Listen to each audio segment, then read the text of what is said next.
My name is Debbie N. Hatcher, and I was 32 years old when the man I had loved for 5 years told me I was not his first choice.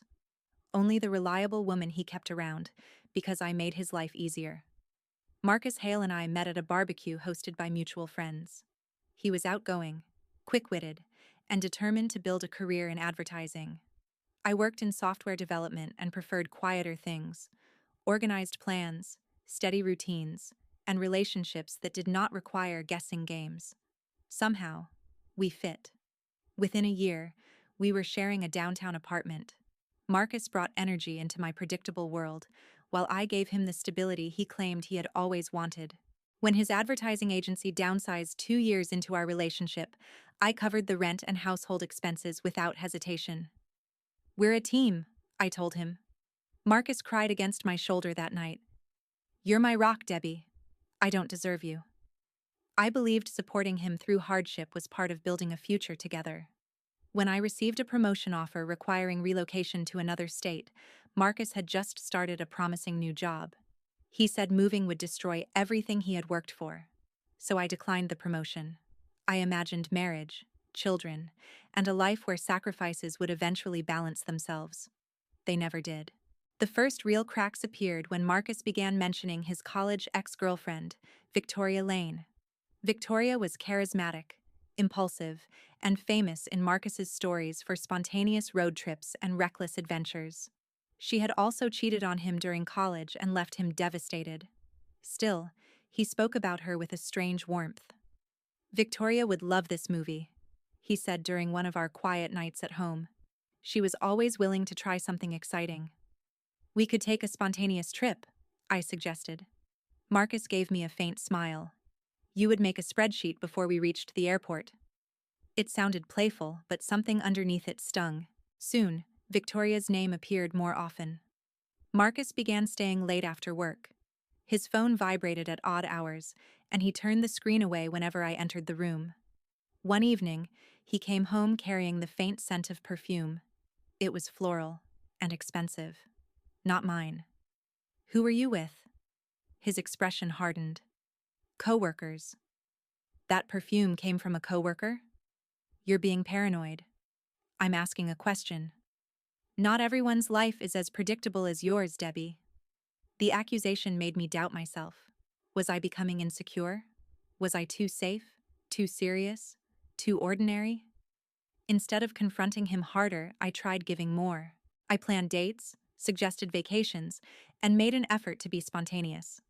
Marcus rejected every idea because work was supposedly too busy.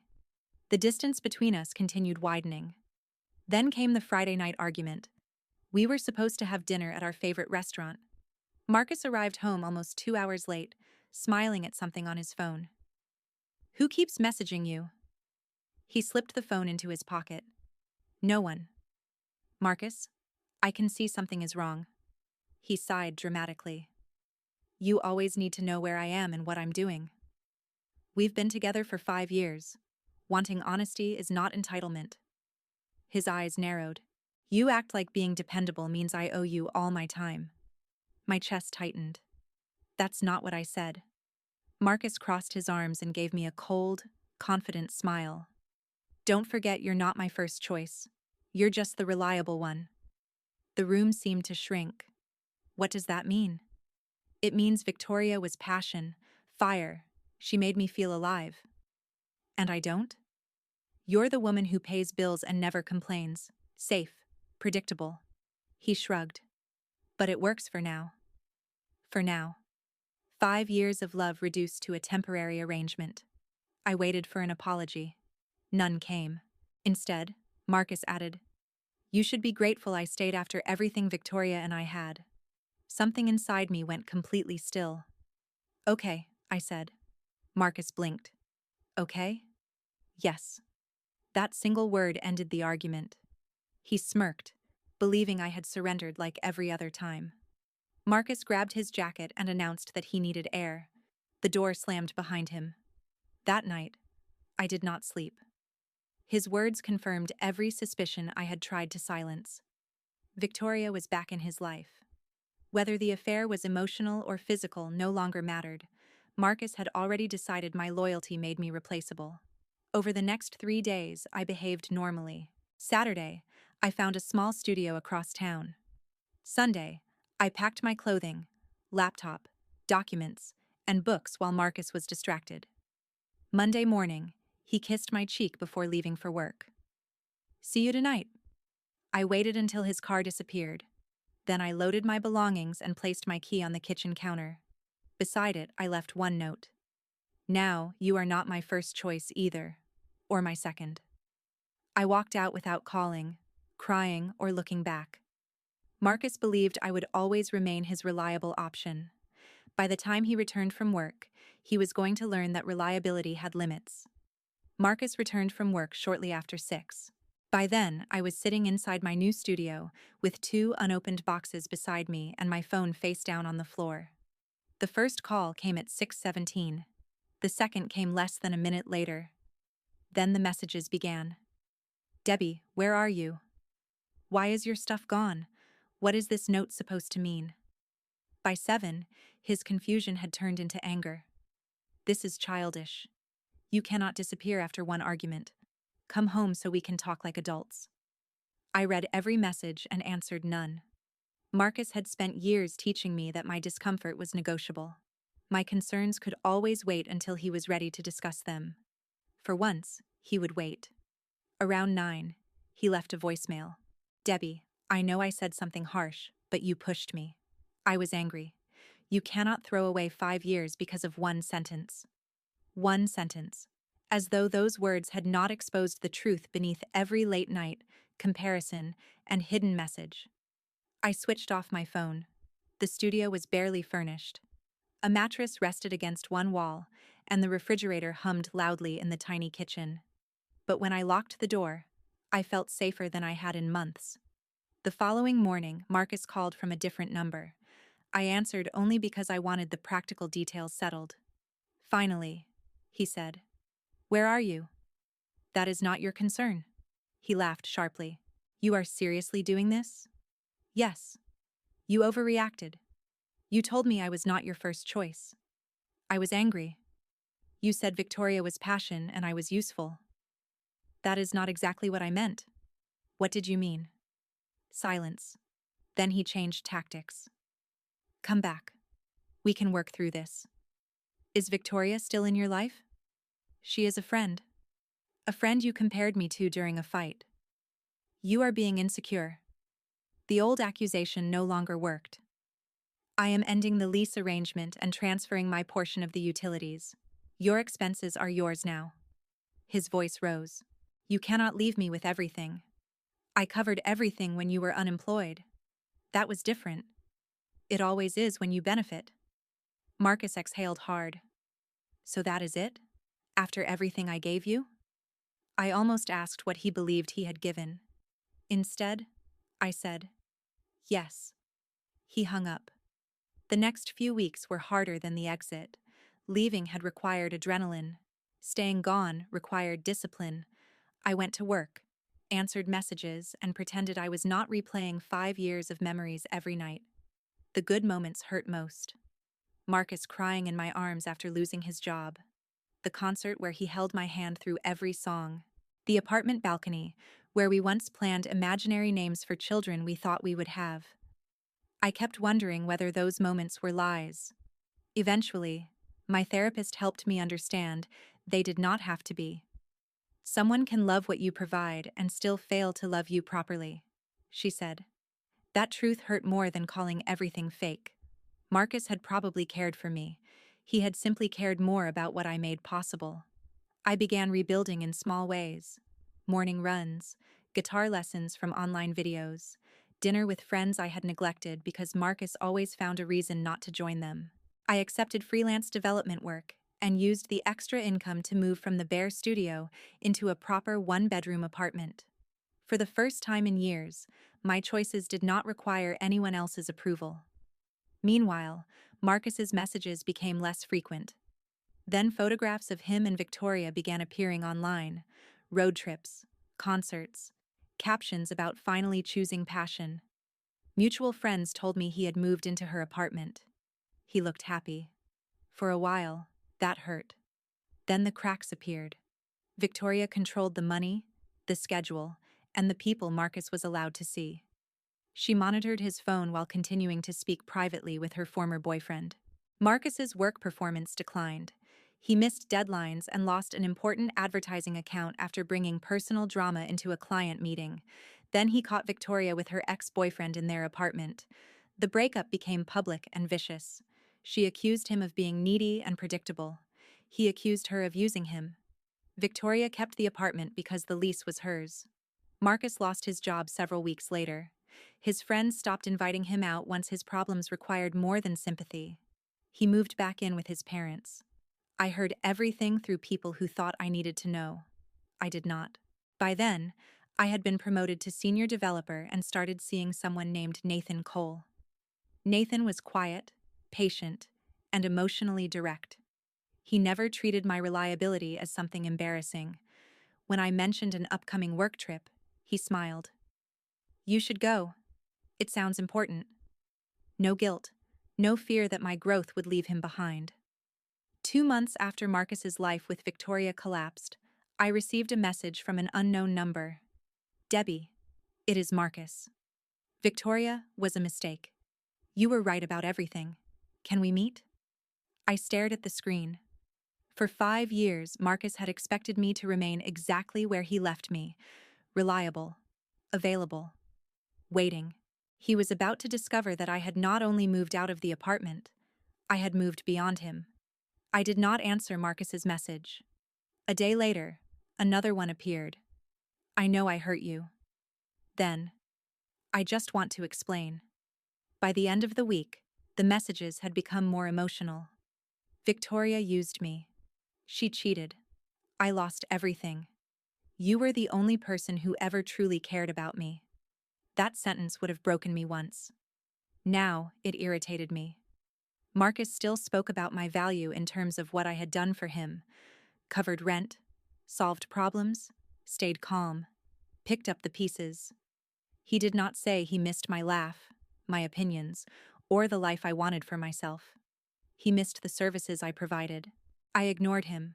Then one evening, while I was cooking dinner, my phone rang from an unknown number. I answered without thinking. "Debbie." Marcus sounded exhausted. "Please do not hang up." "What do you want?" "A chance to talk." "You are talking." He inhaled slowly. "Victoria was a disaster. She controlled everything. She isolated me from my friends, spent money I did not have, and cheated with her ex-boyfriend." I heard. "You heard. People talk." His voice tightened with embarrassment. "I lost my job." "I heard that too. I am back at my parents' house. I have debt. I am trying to rebuild." I waited. Then he finally said it. "I need you." Not, "I love you." Not, "I am sorry." "I need you." No. His breathing changed. "You did not even let me finish." "I already know how this ends." "I made a mistake." "You made choices." I was confused. "You were clear enough when you said Victoria was your first choice." That was during a fight. Arguments do not create beliefs. They reveal them. Marcus grew quiet. Then he tried to soften his voice. "You always understood me better than anyone." "I understood you because I spent years ignoring myself." "Debbie, please. Just coffee." "No." He sounded stunned. "You cannot forgive me?" "Forgiveness does not mean access." I ended the call and blocked the number. 2 days later, his sister contacted me. "Marcus is barely eating. You owe him a conversation." I deleted it. His mother called next. "Debbie, honey, he is struggling. Victoria did terrible things to him." "So did he." "He made one mistake. He spent months comparing me to another woman and then told me I should be grateful he stayed." He was angry. I was hurt. "I still did not cheat." Her tone hardened. "You are being vindictive." "No, I am unavailable." I blocked her too. Marcus's father left a voicemail the following morning. "You were good for him. Stop acting childish and help him get back on track." The message made everything clear. Even his family saw me as a stabilizing system, not a woman he had betrayed. I owed them nothing. Several weeks passed. Then I saw Marcus at the grocery store. I was choosing apples when someone said my name behind me. I turned. He looked thinner, tired, and nothing like the confident man who had once stood in our living room praising Victoria's passion. "Debbie, what are you doing here?" "I shop here." The answer was too quick. He had followed me. "Please," he said. "Just 5 minutes." "No." He stepped in front of my cart. "I am trying to apologize." "Then apologize." His face tightened. "I am sorry." "For what?" "For saying you were not my first choice." "And?" "For comparing you to Victoria." "And?" "For taking you for granted." The words sounded rehearsed. Marcus continued. "I understand now. You were the real thing. Stable, loyal, dependable." There it was again. The qualities that made his life easier. "You still do not understand," I said. "What do you want me to say?" "I want you to stop treating me like a reward, waiting at the end of your consequences." His expression collapsed. "I have nowhere to go soon. My parents want me out." "That is not my problem." "I am in debt." "Not my problem." "You once promised we were a team." "You ended the team." People nearby had begun glancing toward us. Marcus lowered his voice. "Can I stay with you temporarily?" I almost laughed. "You came here looking for housing?" "No, I came because I miss you." "Then why was your third sentence about needing somewhere to stay?" His shame turned to anger. "You have become heartless." "No, I stopped volunteering to be hurt." He grabbed the side of my cart. "I thought you loved me." "I did." "Then how can you watch me fall apart?" "You watched me give up a promotion, pay your bills, and question my worth while you chased Victoria." "That is different." "It always is when you are the one suffering." I pulled the cart away. "Do not follow me again." His voice rose behind me. "You will regret this." I did not look back. That evening, messages arrived from 3 unfamiliar numbers. "You are cruel. I hope Nathan sees what kind of person you really are. You think you are better than me now." Nathan read them with me. "Do you want me to respond?" he asked. "No." "Do you want help documenting them?" That was why Nathan felt different. He offered support without taking control. We saved screenshots, dates, and voicemails. I informed my building manager and changed my privacy settings. Marcus's harassment stopped for several weeks. My life continued moving forward. Nathan and I grew closer without rushing. He asked about my work and listened to the answer. When I traveled for a project, he encouraged me instead of complaining. I began to understand that peace could feel unfamiliar without being boring. Then our mutual friend Michael invited us to his birthday party. Marcus was likely to attend. I considered staying home. Nathan shook his head. "You should not have to disappear because he cannot accept no." So I went. The party was held in Michael's backyard beneath string lights. Music played softly, smoke rose from the grill, and people I had not seen in months welcomed me warmly. Nathan stood beside me, his hand resting lightly at my waist. Then I saw Marcus across the yard. He was alone. The moment his eyes found mine, they moved to Nathan. Something desperate flashed across his face. He crossed the yard and stopped in front of us. "Debbie, can we talk?" "Here is fine." His jaw tightened. "Privately." "No." People nearby became quiet. Marcus looked at Nathan, then back at me. "I know I do not deserve another chance." "That is true. But I need you to hear me." I folded my arms. "Go ahead." He took a shaky breath. "Victoria was never what I thought. She used me. She destroyed everything. And? And you were right." His voice cracked. "You were always the best thing in my life." Months earlier, those words might have pulled me back. Now I understood they were only the opening to his final request. Marcus stood beneath the string lights with his hands clenched at his sides. "You were always the best thing in my life," he repeated. The backyard had grown strangely quiet around us. Conversations continued farther away, but everyone nearby had begun listening without pretending otherwise. I did not rescue him from the silence. Marcus glanced toward Nathan. I was blinded by Victoria. She made everything feel exciting, but it was never real. And what we had was real? Yes. Then why did you call me your backup? His face tightened. I was angry. You were honest. No, Debbie, I was cruel. For once, he did not argue with the word. I thought passion was supposed to be dramatic, he continued. Victoria made every day feel unpredictable. I confused that with love. And now you want stability again. I want you. I shook my head. You keep saying that, but every reason you give is about what I did for you. That is not fair. Then tell me something you miss that has nothing to do with rent, support, calm, or fixing your problems. Marcus stared at me. His mouth opened, then closed. The pause told me more than any apology could. I miss how you laughed at terrible movies, he said finally. I miss the way you always sang the wrong lyrics in the car. I miss waking up beside you. For a moment, grief moved through me. Those memories were mine too, but memories were not promises. I believe you miss me, I said quietly. That does not mean we belong together. His eyes filled. I have changed. You followed me to a grocery store and asked to move into my apartment. I was desperate. Exactly. Marcus looked toward Nathan again. So he gets the improved version of you? Nathan remained several feet away, calm and silent. No, I replied. He gets the version of me who finally understands her own worth. Marcus flinched. You make it sound like I destroyed you. You did not destroy me. Then why punish me? I am not punishing you.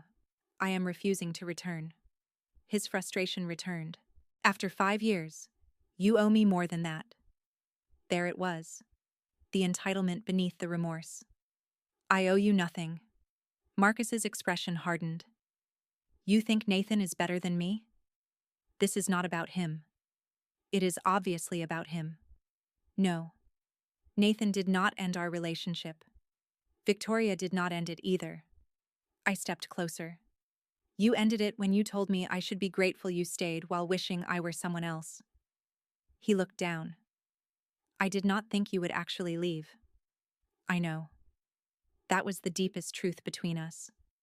Marcus believed my loyalty meant permanence, no matter how little respect he offered. I thought we would fight and move past it, he said. You thought I would absorb it. His shoulders lowered. Can you forgive me? I already have. Hope appeared in his eyes. But forgiveness is not reconciliation. The hope disappeared. I glanced toward Nathan, then back at Marcus. You once told me I was not your first choice, only the reliable one. Marcus closed his eyes. I continued. Now you are not my first choice either. He opened his eyes again. Or my second. The words were not delivered with anger. That made them final. Marcus looked around at the people witnessing the rejection. Shame colored his face. You planned to humiliate me. No. You approached me publicly. I refused to hide the truth to protect your pride. He swallowed. I really did love you.